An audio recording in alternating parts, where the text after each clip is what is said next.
Guys, ito yung ipapakita ko na na-vacuum ko dun sa kama. Lalagay natin siya sa subot. 3 kama lang yung vacuum ko. And, yan, as you can see, gamit ko Simplas. Ay, binunot ko na pala siya.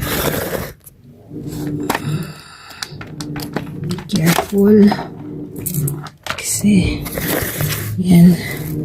Without further ado,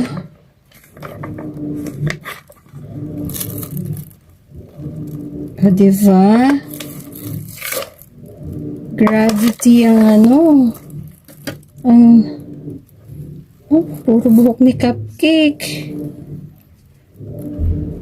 Ito yung na-vacuum ko sa 3 kama lang, guys.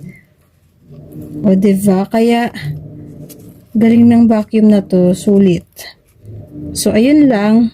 Lalagay ko na yung link sa Yellow Basket or sa comment. Get yours now! Yan, ito yun. Simplas.